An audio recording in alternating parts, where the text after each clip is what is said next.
எல்லாருக்கும் வணக்கம். மதியக்கு யூடியூப் சேனலுக்கு உங்களை அன்புடன் வரவேற்கிறேன். இந்த வீடியோவில் எதை பற்றி பேச போகிறோன்னு பார்த்தீங்கன்னா, ஹிந்துப்பூர் டிஸ்ட்ரிக்டில், அதாவது ஆந்திர பிரதேஷ் மாநிலத்தில் ஹிந்துப்பூர் டிஸ்ட்ரிக்டில் லப்பாக்ஷி அப்படின்ற ஒரு வில்லேஜ் இருக்குது. அந்த வில்லேஜில் இருக்கிற வீரபத்ர டெம்பிளை பற்றி தான் பார்க்க போகிறோம். வாங்க வீடியோக்குள்ளே போகலாம்.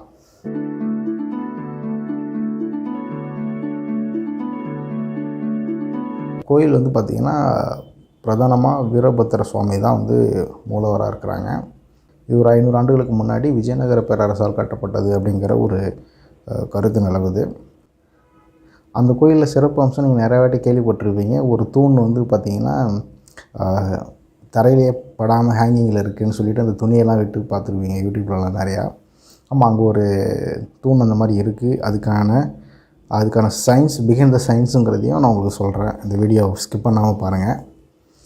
அதுக்கு முதல்ல அந்த கோயிலை பற்றி நம்ம தெரிஞ்சுக்குவோம். ஜென்ரலாக எப்படி இருக்குதுன்னு பார்த்தீங்கன்னா, அது முழுக்க ஒரு மலையை உடைச்சி கட்டப்பட்ட கோயில். அதாவது மலையை உடைச்சி அது மேலேயே கோயிலை கட்டிட்டாங்க. ஸோ அப்போது எப்படி இருக்குன்னா, அந்த மலையோட பேஸ்மெண்ட் ஃபுல்லாகவே பார்த்திங்கன்னா வெறும் பாறையாக தான் இருக்கும். ஸோ மலையில் ஏறும்போது அது மலையை உடைச்சி அதுலேருந்து வர கல்லை அப்படியே கோயில் கட்டின மாதிரி இருக்கும் அந்த அமைப்பு. உள்ளே போனீங்கன்னு பார்த்தீங்கன்னா, வீரபத்ர சுவாமி சிறப்பாக காட்சிக்கு தருவார். இந்த பக்கம் சிவன் இருப்பாங்க, காளி தேவி இருப்பாங்க, பார்வதி தேவி இருப்பாங்க. ஸோ இந்த மாதிரியான ஒரு அமைப்புகள்லாம் இருக்கும். வெளிப்பிராகாரத்தில் பார்த்திங்கன்னா நாகலிங்கம் அப்படிங்கிற ஒரு சிலை இருக்கும். அப்புறம் அதே கல்லில் பார்த்திங்கன்னா விநாயகர் சிலை இருக்கும். அதே ஒரே பாறை, அந்த பாறையில் அந்த பக்கம் நாகலிங்கத்தை செதுக்கியிருப்பாங்க, சைடில் விநாயகரை செதுக்கியிருப்பாங்க. அதில் சின்ன சின்ன சிலந்தி சிவனை வழிபடுற மாதிரி, அப்புறம் யானை வழிபடுற மாதிரி, ஒரு வேடவன் வழிபடுற மாதிரிலாம் ஸ்கல்ப்சர் பண்ணியிருப்பாங்க. பட் டீட்டெயில்டாக எலாபரேட்டாக பண்ணலைங்கிறது தான் தெரியுது. அப்புறம் இந்த பக்கமாக பார்த்திங்கன்னா எல்லாமே முழுமையடையாத கல் தூண்கள் மட்டும் இருக்கும். ஒவ்வொரு கல் தூண்லேயும் பார்த்திங்கன்னா மிக சிறப்பான முறையில் சிற்பங்கள் செய்யப்பட்டிருக்கும். அதாவது ஆக்சுவலி என்னென்னா, ஏன் முழுமையடையலைங்கிறது என்னுடைய கெஸிங் என்னென்னா, அங்கே போதுமான அளவு பாறை கிடைக்கல அப்படிங்கிறதுனால தான் இருக்கும்னு நினைக்கிறேன். பட் எக்ஸாக்டாக தெரியல வேறு என்ன ரீசனாக இருக்கும் அப்படின்ட்டு. ஆனால் சிற்ப வேலைப்பாடுகள் மிக நேர்த்தியான, ஒவ்வொரு தூண்லேயும் மிக சிறப்பான சிற்பங்கள் இருக்கும். பிரம்மா, முருகர், சிவபெருமான் இப்படின்னு சொல்லிட்டு நிறைய சிற்பங்கள் இருக்கும். அந்த கோயிலோட முன் மண்டபத்துலேருந்து பார்த்திங்கன்னா மேலே பெயிண்டிங்கில் இருக்கும். நல்லா 500 வருஷத்துக்கு முன்னாடி அடித்த பெயிண்டிங்ஸு நிறைய சிதலடைஞ்சிருக்கும். ஸோ சுமாராக தான் ஓரளவுக்கு தெரியும். அதில் அவங்க நம்பிக்கிட்டு இருக்கிற சில பெயிண்டிங்ஸ்லாம் பார்த்து அதில் பார்த்திங்கன்னா அந்த கோயிலில் கட்டின வீரன்னா 2 பேர் ஒருத்தவங்க வருவாங்க. 2 பேருமே வீரன்றதெல்லாம் ஆரம்பிக்கும். ஸோ அவங்க தான் அந்த கோயிலை கட்டின மாதிரி ஒரு இருக்கும். அந்த பக்கம் பார்வதி மேக்கப் போடுற மாதிரி ஒரு பெயிண்டிங் இருக்கும். அப்புறம் சிவனை பற்றின நிறைய பெயிண்டிங்ஸ் இருக்கும் ஒவ்வொரு இதுலேயும். அதில் என்னை கவர்ந்த ஓவியங்கள்னு பார்த்தீங்கன்னா மனுநீதீஸ்வரனுடைய கதை ஓவியமாக இருக்கும். ஆக்சுவலி என்னென்னா, இவங்க என்ன சொல்கிறாங்கன்னா, இது விஜயநகர பேரரசால் கட்டப்பட்டதுன்னு சொல்கிறாங்க. அந்த டைமில் அவர் கட்டினார்னு சொல்கிறாங்க. ஆனால் விஜயநகர பேரரசில் மனுநீதி சோழனோட கதையை ஏன் பிரிண்ட் பண்ணணுங்கிறது கொஞ்சம் கேள்விக்குறி தான். அப்போ யார் கட்டின கோயிலுங்கிறது உங்களுக்கே விட்டுறேன் நான். ஏன்னா அந்த மனுநீதி சோழன் கதை தெரியும் இல்லைங்களா, அந்த தன் மகன் தேரில் ஒரு பசுவோட கன்றை கொண்டதுனால தன்னுடைய மகனையும் அதே தேரில் வச்சு கொண்டுடுவார். அப்புறம் சிவபெருமான் ஆசீர்வாதிங்க 2 பேரும் உயிர் வைப்பாங்க அப்படின்ற கதை ஒன்று இருக்கும். ஸோ அதை ட்ராயிங்காக பண்ணியிருக்காங்க. அதுக்கப்புறம் பார்த்திங்கன்னா திரௌபதியோட சுயம்வரம் நிகழ்ச்சி அதையும் ஓவியமாக பண்ணியிருக்காங்க. ஸோ அந்த ஓவியங்கள் சில விஷயங்கள் நிறையா இன்னும் இருக்குது. பட் டீட்டெயிலாக நமக்கு புரிஞ்சிக்க முடியல. ஏன்னா ரொம்ப பழமையாக சிதலம் அடைஞ்சிருச்சு. அங்கேயும் சிவபெருமானுடைய ஓவியங்கள் நிறையா இருக்கும். ஏன்னா வீரபத்ரர் பார்த்திங்கன்னா சிவபெருமான் மூலயமா தோன்றியவர். ஸோ அதனால் சிவபெருமானுக்கு நிறைய ஓவியங்கள் கொடுத்துருக்காங்க. அதில் இன்னும் ஒரு முக்கியமான ஆர்கிடெக்சர் என்னென்னு பார்த்திங்கன்னா, அந்த பாறைகள் எப்படி அந்த பாறையிலே நிப்பாட்டினாங்கிறது தான் அந்த வேலைப்பாடுகள் ரொம்ப நுணுக்கமானது. அப்படின்னா பாறை இருக்குது, அந்த பாறை மேலே பாறை வெட்டி தூண்களை நிப்பாட்டியிருப்பாங்க. பிரம்மாண்டமான டெக்னாலஜி. அதெல்லாம் இன்றைக்கி கூட செய்ய முடியாது. இது விஜயநகர பேரரசால் கட்டப்படுன்னு சொல்கிறாங்க இல்லைங்களா. ஸோ விஜயநகர பேரரசில் பார்த்திங்கன்னா சோழனுடைய வரலாறு வரையப்பட்டிருக்கு 1. 2வது திரௌபதியோட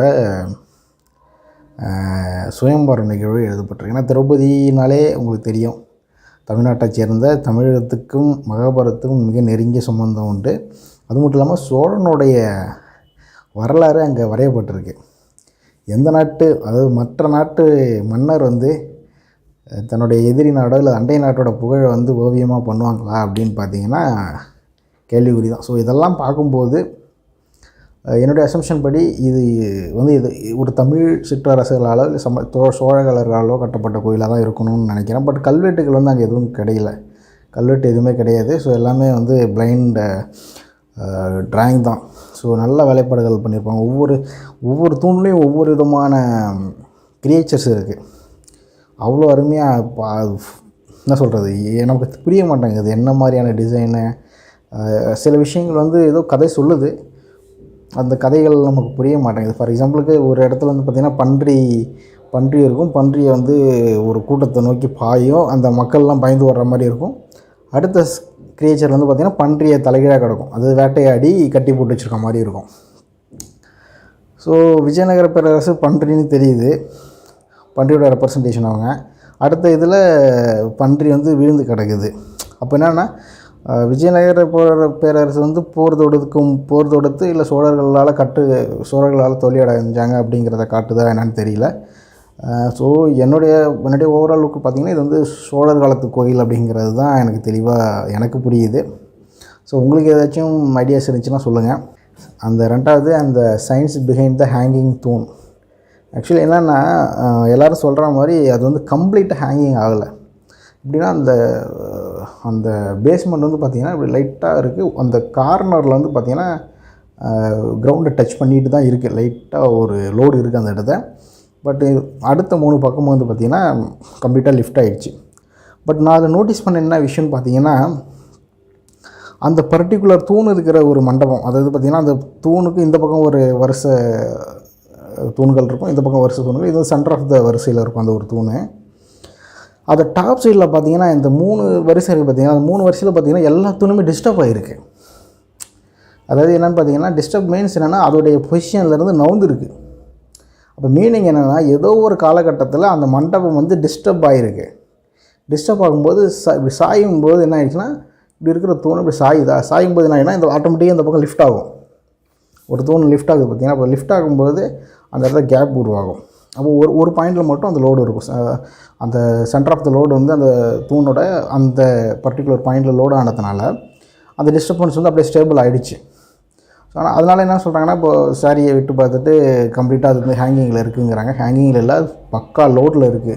என்றைக்காச்சும் அந்த தூண் டிஸ்டர்ப் ஆச்சுன்னா அந்த வரிசையில் இருக்கிற 3 வரிசை தூணுகளும் கீழே விழுந்துடும். ஆனால் இந்த கோயிலோட ஸ்ட்ரக்சரில் அது ஒரு மிக முக்கியமான, நீங்கள் ஏதாச்சும் ஒரு தூணை டிஸ்டர்ப் பண்ணிங்கன்னா அந்த தூண் எல்லாத்தையும் சிதைச்சிட்ரும்.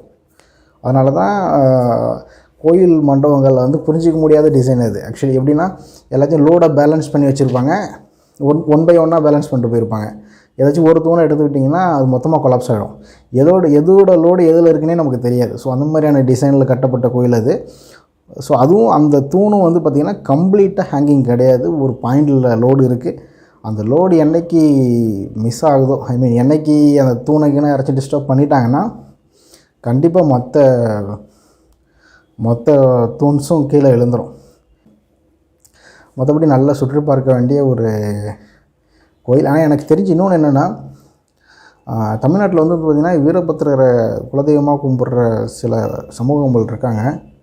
அவங்களுக்கு யாருக்குமே தெரியாது அவங்களுடைய கோயில் எங்கே இருக்குதுன்னு. எனக்கு தெரிஞ்சு என்னுடைய ஹிஸ்ட்ரியிலையுமே ஃபஸ்ட்டு கோயில் பார்த்திங்கன்னா வீரபத்திரர் கோயில். வீரபத்திரருக்காக கோயில் இருக்கிற ஒரே கோயில் பார்த்திங்கன்னா இந்த லெப்பாக்ஷி தான்.